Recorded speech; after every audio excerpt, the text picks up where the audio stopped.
नमस्कार पालक आणि विद्यार्थी मित्रांनो.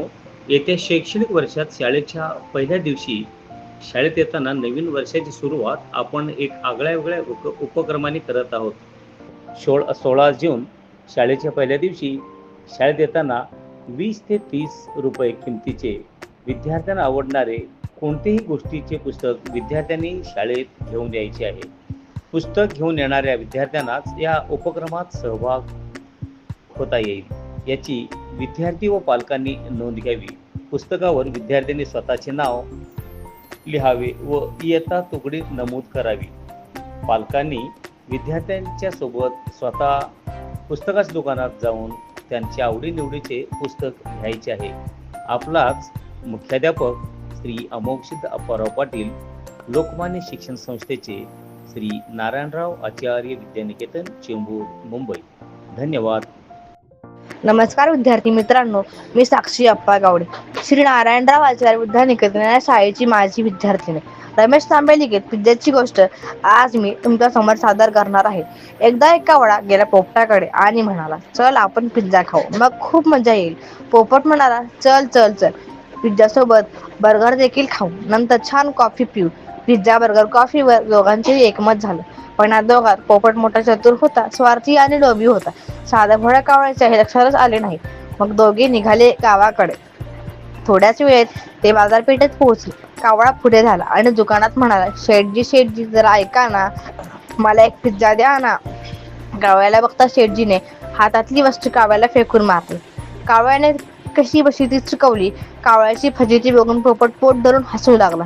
मग कावळा म्हणाला, हसू नको रे, थांब, मी परत प्रयत्न करतो आणि तुझ्यासाठी पिझ्झा घेऊन येतो. मग पुढच्या दुकानात जाऊन कावळा म्हणाला, काका काका, मला एक पिझ्झा द्या ना.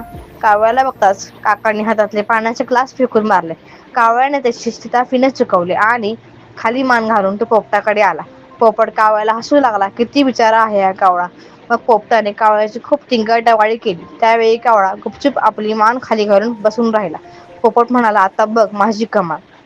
असं म्हणून पोपट दुकानात शिरला आणि शेठजीला म्हणाला, मला एक पिझ्झा द्या ना.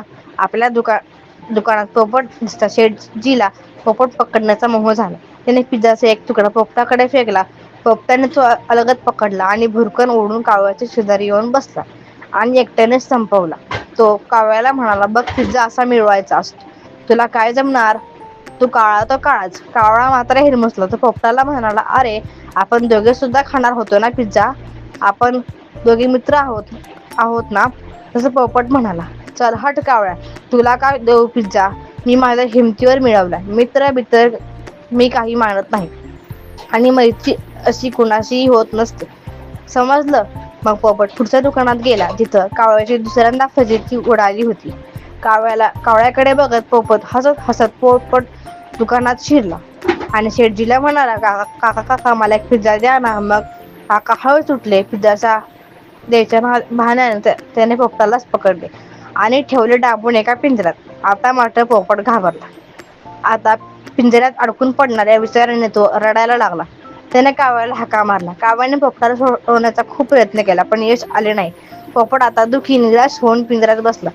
आपण कावळ्याला हसलो, त्याची रंगावरून आवाजावरून टिंगलटवाळी केली, त्याला काळा म्हणून हिणवले, म्हणून हा पिंजरा आपल्या वाट्याला आला आहे.